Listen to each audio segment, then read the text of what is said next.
আসসালামু আলাইকুম সুপ্রিয় শিক্ষার্থীরা, তোমাদেরকে স্বাগত আমাদের ভার্সিটি খ অ্যানালাইসিস সিরিজের আজকে বাংলার একটি দ্বিধান্বিত প্রশ্ন নিয়ে আমরা আমাদের এই ক্লাসে হাজির হয়েছি।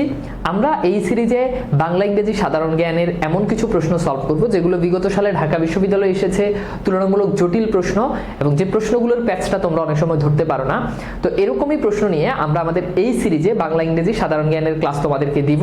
এতে করে তোমরা যারা বিশ্ববিদ্যালয় ভর্তি পরীক্ষার্থী আছো বা এই বছর বিশ্ববিদ্যালয় ভর্তি পরীক্ষা দিবা, তোমাদের জন্য অনেকটাই হেল্পফুল হবে। তো আমরা তাহলে আমাদের আজকের যে প্রশ্ন সেই প্রশ্নটাতে চলে যায়। আমাদেরকে এখানে বলছে, উপকূলে 29 জন জেলে অতিশয় অত্যাচারিত হয়ে সম্রাটের কাছে প্রতিকার চাইলেন। এই বাক্যে উপসর্গ রয়েছে কয়টি? তো বুঝতেই পারতেছো যে এই প্রশ্ন আমাদের কি চেয়েছে। প্রশ্নে চেয়েছে যে কয়টি উপসর্গ রয়েছে আমাদের কাছে সেটি জানতে চেয়েছে। মাঝে মধ্যে এরকম একটা বাক্য দিয়ে, বড় বাক্য দিয়ে বলবে যে এই বাক্যে কয়টা উপসর্গ আছে সেটা বের করো। আবার মাঝে মধ্যে শব্দ দিয়েও বলে যে উপসর্গ বের করো। তো এই ধরনের প্রশ্নগুলো তুলনামূলক একটু জটিল। তো আমি তোমাদেরকে খুব সহজ ওয়েতে জিনিসগুলো সলভ করার তোমাদেরকে কৌশল শিখিয়ে দেব। তো প্রথমে এই ধরনের প্রশ্নগুলো সলভ করতে গেলে তোমাকে আগে উপসর্গ সম্পর্কে জানতে হবে। দেখো, তুমি উপসর্গ বের করবা, বাট তুমি যদি উপসর্গ সম্পর্কে এইটা যে উপসর্গ এটাই যদি না জানো, তাহলে তো তুমি উপসর্গ বের করতে পারবে না। সেই জন্য তোমাকে আগে উপসর্গ সম্পর্কে জানতে হবে। ওকে, তাহলে চলো আমরা প্রশ্নটা সলভ করি। তো এই প্রশ্নগুলো সলভ করতে গেলে সবার আগে প্রত্যেকটা শব্দ আলাদা আলাদাভাবে কয়টা উপসর্গ আছে এটা বের করতে হবে। তো আমরা যদি একটু দেখি যে আমাদের এখানে প্রথম শব্দ হচ্ছে উপকূলের, তাহলে এখানে উপ এটা একটা উপসর্গ, ঠিক আছে? তো একটা উপসর্গ পেয়ে গেলাম। 29, এই যে 29-এর উনো এটা একটা উপসর্গ। ওকে, আচ্ছা, এরপর দেখো জন, জেলে, এগুলোতে কোনো ধরনের কোনো উপসর্গ নাই। ওকে, আচ্ছা, অতিশয়, তাহলে এখানে অতি এটা একটা উপসর্গ।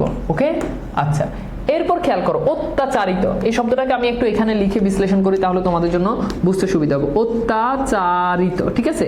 আচ্ছা, এখন খেয়াল করো, মনে রাখবা যদি কখনো কোনো শব্দের মধ্যে তোমরা রস্যিকার দেখো এবং সেই শব্দ যদি উপসর্গ বের করতে বলে, তাহলে যদি জফলা দেখো, তাহলে ওই শব্দে তোমরা ওই জায়গাতে একটা রস্যিকার নিয়ে আসবে। অর্থাৎ কোনো একটা শব্দে যদি তোমরা দেখো যে ওই শব্দে কি আছে, ওই শব্দে জফলা আছে, তাহলে তোমরা কোনো কথা না ভেবেই ওই জফলা জায়গায় একটা রস্যিকার নিয়ে আসবে, তাহলে দেখবা যে উপসর্গ বের হয়ে যাবে।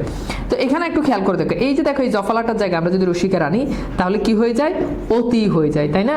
তো এর সাথে রস্যিকারটা চলে আসলো, তাহলে অতি। ওকে, একটা উপসর্গ এখানে পেলাম। এরপর দেখো এই যে এখানে একটা আকার আছে, খেয়াল করে দেখো এই আকারটার পরিবর্তে আমি একটা আ বসাই দিলাম, ঠিক আছে? তাহলে অতি যোগ আ, দেখছো এই অত্যাচার শব্দের মধ্যে দুইটা উপসর্গ।